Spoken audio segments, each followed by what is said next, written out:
Hello guys, welcome back to my channel Kana Commerce Classes.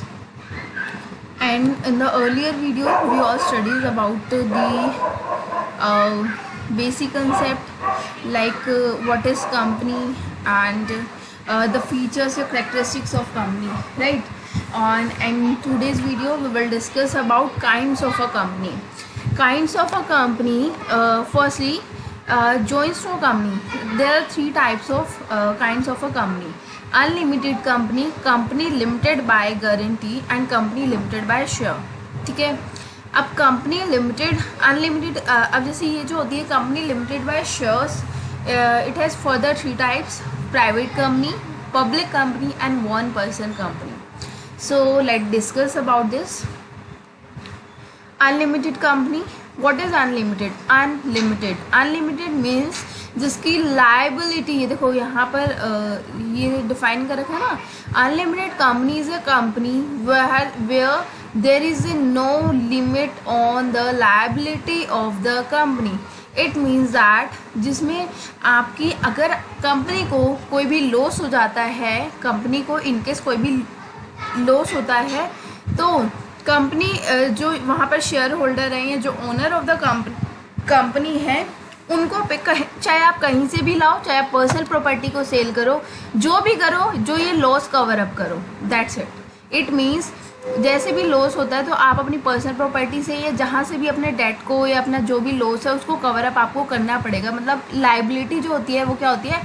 Unlimited, where there is no limit on the liability of its member. It means when a company suffer loss and the company property is not sufficient to pay off its debt, the private property of its member will be used to meet the claim of creditor. It means that अगर in case loss होता है company को और जो company की property वो उसकी मतलब जो लॉस देने मतलब जो लॉस बियर अप हुआ तो उसके पास इतनी प्रॉपर्टी नहीं है, वेल सफिशिएंट नहीं है कि वो उसको बियर करे, मतलब वो भी हमने सेल कर दिया. उसके बाद आपको चाहे प्राइवेट प्रॉपर्टी भी सेल आउट करनी पड़ेगी ना, तो भी आपको करना पड़ेगा. और आपको मतलब बिकॉज क्योंकि आपकी लाइबिलिटी क्या है? अनलिमिटेड है. Is the risk involve in such companies too high, there is a not found. लेकिन ये वाली जो कंपनी होती है not found in India even though permitted by the Companies act.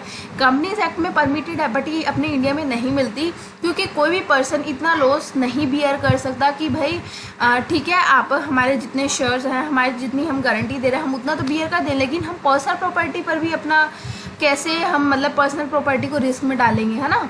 तो हम इतना रिस्क बियर कोई भी नहीं कर सकता. That is why that is not found in India. ठीक है. The next one is a company limited by guarantee. The name specifies that company limited by guarantee. Name से क्लियर हो रहा है कि एक शेयर होल्डर ने जितने की गारंटी ली है, एक शेयर होल्डर ने जितने की गारंटी ली है, एक सेकेंड, एक शेयर होल्डर ने जितने की गारंटी ली है ना उतना ही वो बियर अप करेगा. अगर एक शेयर होल्डर ने बोला कि भाई मेरे पास इतनी कैपेबिलिटी है कि मैं 10,000 रुपीज़ पे अप कर सकता हूँ, भाई मैं अगर आपको लॉस होता है तो मैं गारंटी देता हूँ कि मैं 10,000 तक आपको पे कर दूंगा लॉस अगर होता है तो. ठीक है. तो अगर इन केस कंपनी को लॉस हुआ 12,000, ठीक है, 12,000 लॉस है, लेकिन जो शेयर होल्डर ए था उसे गारंटी दी थी 10,000 की, तो वो सिर्फ 10,000 देगा. 2,000 वो आप कहीं से भी मैनेज करो, उसका कोई मतलब नहीं है. मिस्टर ए का कोई भी मतलब नहीं रहेगा उससे. ठीक है. और इनके जैसे अगर कंपनी को लॉस होता है 7,000, तो उस 10,000 तक उसकी लाइबिलिटी है, तो 7,000 तक वो आराम से दे सकता है ना.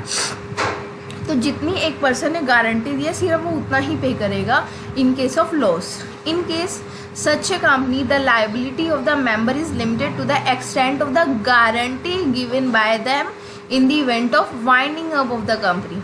The liability of its member will arise only at the event of winding up of the company.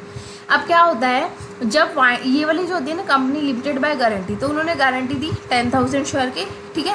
10,000 की गारंटी थी कि मैं इतना बियर अप करूँगा लॉस, है ना. तो ये जो हमारा जब at the time of winding up जितना भी लॉस कवर अप करना होता है तो जितने की गारंटी होती है वो उतना पे कर देते हैं. बट ये जो होता है ना कंपनी लिमिटेड बाय गारंटी, ये only at the event of winding up ही होता है. ठीक है. Next one is a company limited by share. In case of such a company the liability of the member share देखो company limited by share, जिस person ने जैसे mister A ने शेयर्स लिए 50,000 के, 5,000 का शेयर था, 10 का एक शेयर है और 5,000 शेयर लिए, तो वो उसने लिए शेयर 50,000 के, तो उसकी लाइबिलिटी कहाँ तक है, सिर्फ 50,000 शेयर तक है, ठीक है। वो 50,000 से 1 रुपया भी एक्स्ट्रा नहीं देने वाला, ठीक है। इन case of such a company the liability of the member is strictly limited to the extent of the nominal value of the share held by each of them. If a member has already paid the full amount of the share, he will not be liable to pay any amount. अगर उसने 50,000 रुपये की अपनी liability जो थी, अगर वो उसने पूरा पे कर दिया है, 50,000 तक का शेयर की वैल्यू उसने पे कर दिया है, तो उसको 1 रुपया भी नहीं देना, उसकी कोई लाइबिलिटी नहीं है, चाहे कंपनी लॉस में आ रही है, चाहे डूब रही है, चाहे जो भी हो रहा हो, ठीक है। If a member has partly paid share, he can force to pay the remaining amount during the existence of the company as well as during the winding up. It means अगर जैसे 50,000 का शेयर है और उसने जो share की value पे की है वो ओनली 20,000 पे की है, तो 30,000 जो रिमेनिंग है ना, तो वो कंपनी कभी भी मंगवा सकती है, या तो वो वाइंडिंग अप के टाइम पे मंगवाई या ड्यूरिंग द एग्जिस्टेंस वो मंगवा सकती है कि हमें चाहिए और आप ला कर दो, ठीक है। अब देखो company limited by share further divided into 3 parts, that is a private company, public company and one person company. One person company is recently अभी आया है, रिसेंटली अनाउंस हुआ है, ये थोड़ा ही टाइम हुआ है, ठीक है। तो पहले प्राइवेट और पब्लिक कंपनी ही चलता था।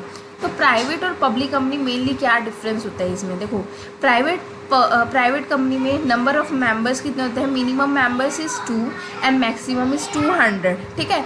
बट पब्लिक कंपनी में minimum member is 7 and maximum no limit, कितने भी हो सकते हैं मेंबर, ठीक है। अब क्या होता है, इन्विटेशन टू द पब्लिक, जो प्राइवेट कंपनी है cannot invite the public to subscribe it share, ठीक है, इन्वाइट नहीं कर सकती, बिकॉज ये क्या करती है, ये आप अपने जो भी पर्सनल मेंबर्स हैं, लाइक जो भी फ्रेंड्स रिलेटिव्स या जो भी ग्रुप मेंबर्स हैं, उनसे उनको ही मतलब प्राइवेटली सेल आउट करते हैं शेयर। लेकिन इसमें क्या होता है, पब्लिक में हम पब्लिक कंपनी में पब्लिक को जैसे नाम ही स्पेसिफाई करें, हम पब्लिक को इन्वाइट कर सकते हैं हमारे शेयर परचेज करने के लिए। Transfer of share, there is a no restriction on the transfer of it share, ठीक है। There is restriction on the transfer of it share, ठीक है। प्राइवेट कंपनी में आप ट्रांसफ़र नहीं कर सकते हो शेयर, लेकिन पब्लिक कंपनी में इजीली आप कभी भी ट्रांसफ़र कर सकते हो shares. Preparation of article is necessary for all private company. आपको प्राइवेट कंपनी में आर्टिकल ऑफ एसोसिएशन होता है, AOA is mandatory in case of private company, ठीक है। But in case of public company preparation of article is not mandatory. अगर in case आपने AOA मतलब article of association आपने नहीं बनाया, तो इन केस द आर्टिकल नहीं बनाया, तो आपको क्या करना होता है, एक प्रोविज़न होता है table F of schedule 1 given into the Companies act 2013 shall apply. अगर आपने AOA नहीं बनाना चाहते, नो इशू, आप टेबल F को फॉलो कीजिए। Table F of schedule 1 given in A companies act 2030, आप उसको भी फॉलो कर सकते हो, ठीक है। Number of director, there is at least 2 director, there must have at least 2 director. Private company में 2 डायरेक्टर होते हैं, पब्लिक में 3 डायरेक्टर होते हैं। प्राइवेट कंपनी के नाम के पीछे वर्ड लगता है private limited at the end of the name, suffix में नाम लगता है, और जो पब्लिक कंपनी है उसका एंड में नाम लगता है लिमिटेड, ठीक है। Only the word limited is use at the end of the name, obvious name. अब आ जाता है हमारे एक OPC 1 पर्सन कंपनी। अभी हमने टाइप्स में एक बार देखा था ना कि हमारे अनलिमिटेड कंपनी कवर अप हो गया, company limited by guarantee, company limited by share further divided into 3 parts, private company and public company was like, ये हमने कर लिया है। अब आ जाता है 1 पर्सन कंपनी। 1 पर्सन कंपनी क्या होती है, OPC क्या हुआ, 1 पर्सन कंपनी मीनिंग क्या होता है, companies act 2013 announce a new type of entity. मैंने बोला था ना कि अभी रिसेंटली अनाउंस हुआ है, थोड़ा ही मतलब ये आया था हमारा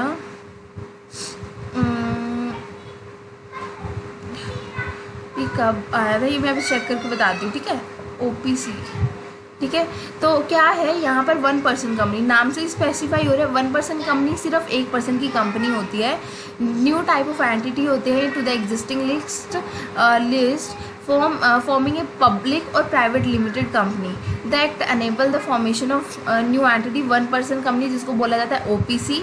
ओपीसी मीन्स एक ओपीसी जो होती है वो हमारी प्राइवेट लिमिटेड कंपनी होती है विद ओनली वन मेंबर, ठीक है, एक ही पर्सन उसका मेंबर होता है। और इसके ना जैसे कुछ यहाँ पर रूल्स दिए हुए हैं कि अगर आपको वन पर्सन कंपनी में एग्जिस्ट करना है तो आपको ये सब होना चाहिए, ठीक है। तो क्या है, मेंबर ऑफ ओपीसी, मेंबर कितने होने चाहिए, जो भी मेंबर होगा ना ओपीसी का, फर्स्टली वो इंडियन सिटीजन होना चाहिए, और रेजिडेंट और इन इंडिया होना चाहिए, और नेचुरल पर्सन होना चाहिए, ठीक है। HUF या और कंपनी वगैरह कुछ नहीं होना, मतलब ये एक नेचुरल पर्सन। फर्स्ट कैरेक्टरिस्टिक है मेंबर बनने के लिए ओपीसी का नेचुरल पर्सन होना चाहिए, इंडियन सिटीजन होना चाहिए, और रेजिडेंट इन इंडिया। अब रेजिडेंट इन इंडिया कौन होता है, जो प्रीसीडिंग ईयर में 182 डेज से ज़्यादा रहा हो, वो जाता है हमारा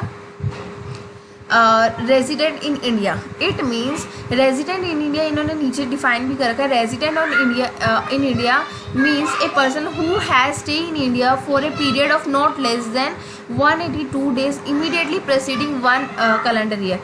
इमीडिएटली जो अभी ईयर चल रहा है उससे पहले वाले ईयर में आपको कम से कम 182 डेज़ आपको रहना ही पड़ेगा। अगर आप 182 डेज से कम रहते हो तो आप नॉन रेजिडेंट हो जाते हो, ठीक है। तो आपको कम से कम 182 डेज तक आपको रहना पड़ेगा, तो आप क्या बन जाओगे, रेजिडेंट ऑफ इंडिया। और अगर आपको मेंबर ऑफ ओपीसी बनना है तो आपको resident of India, Indian citizen या नेचुरल पर्सन होना चाहिए। अब one person company has can form only one OPC, एक पर्सन ही एक ओपीसी को बना सकता है। मिनिमम पेड अप कैपिटल कितनी होती है, मैक्सिमम इसकी लिमिट होती है पेड अप कैपिटल की 50 lakh maximum paid up capital है, इससे ज़्यादा आप नहीं कर सकते पेड अप कैपिटल। टर्नओवर कितनी रहती है, 3 इयर्स के टोटल एवरेज, मतलब एनुअल टर्नओवर देखें 3 इयर्स की, तो वो 2 करोड़ से ज़्यादा नहीं होनी चाहिए। इट मीन्स अगर आप 50 lakh of paid up capital and annual turnover of 3 years अगर 2 करोड़ से एग्जिस्ट हो जाती है तो आप ओपीसी में नहीं रहते हो, ठीक है। तो ओपीसी में आप नहीं एग्जिस्ट कर सकते, ठीक है। अब पर्पस क्या होता है इसका, companies act rules 2014, OPC can not be form. अब देखो जो ओपीसी होगा वो चैरिटेबल पर्पस के लिए नहीं होगा, वो only business purpose, profit and loss के लिए होगा। ये नहीं कि आप चैरिटेबल पर्पस के लिए खोल रहे हो, ठीक है। अब कन्वर्जन क्या होता है, and OPC can not convert itself into the public और private unless lock in period. Lock in period क्या होता है, अगर एक ओपीसी का लॉक इन पीरियड होता है 2 years has expired from the date of, जब वो इनकॉर्पोरेशन हुआ उसके 2 साल तक तो आप ओपीसी को कन्वर्ट पब्लिक या प्राइवेट कंपनी में नहीं कर सकते हो। बट क्या होता है, अगर आपकी paid up capital fix 50 lakh और टर्नओवर 2 करोड़ से एक्सीड हो जाता है तो आपके लिए कंपल्सरी हो जाता है कन्वर्जन करना। समझो क्या करें हैं, लॉक इन पीरियड क्या है 2 इयर्स का, इट मीन्स 2 साल से पहले आप कन्वर्जन नहीं कर सकते हो। बट इन केस आपका पेड अप कैपिटल 50 लाख से एक्सीड हो गया और टर्नओवर 2 करोड़ से एक्सीड हो गया तो आपके लिए मैंडेटरी हो जाता है आपको कन्वर्जन करना, ठीक है। बेनिफिट्स क्या होता है, ओपीसी नॉट रिक्वायर्ड। अब देखो ओपीसी 1 पर्सन कंपनी है, इसके लिए ना कुछ बेनिफिट्स दिए गए हैं कि आपको ना CFS मतलब कैश फ्लो स्टेटमेंट को बनाने की कोई ज़रूरत नहीं है, ठीक है। AGM होती है कंपनी की, उसके AGM की कोई मतलब प्रॉक्सीज होते हैं और AGM होता है, मीटिंग्स वगैरह होती हैं, एनुअल जर्नल मीटिंग होती है, ठीक है। तो ये सब आपको करने की कोई ज़रूरत नहीं है। The provision related to calling of AGM, notice of general meeting, quorum for meeting, proxies shall not apply on OPC. आपके लिए मतलब आप करना चाहो नो इशू, बट आपको मतलब कंपलसरी नहीं होता है। कंपनीज़ के केस में ये सब कंपलसरी होता है, बट इस केस में आपके लिए कोई कंपलसरी नहीं है, आप AGM करो या ना करो। So in this chapter, problem related to issue of share has been discussed in detail, and before solving the practical question, it is necessary. ये क्या कह रहे हैं, अब ये हमारा क्या हो गया, हमने आज काइंड्स ऑफ कंपनी कर लिया है, जिसमें हमने किया है unlimited company limited by guarantee, company limited by share. Company limited by share further divided into 3 types, private company, public company and OPC, ठीक है। ये सब हमने कर लिया। अब नेक्स्ट जो लेक्चर है उसमें क्या हो जाएगा, मीनिंग ऑफ शेयर्स मतलब टाइप्स ऑफ शेयर आ जाएगा, प्रेफरेंस शेयर, इक्विटी, तो ये सब हम फर्दर डिस्कस करेंगे, ठीक है। तो नेक्स्ट वीडियो में हम आगे का डिस्कस करते हैं। Okay, thank you so much guys.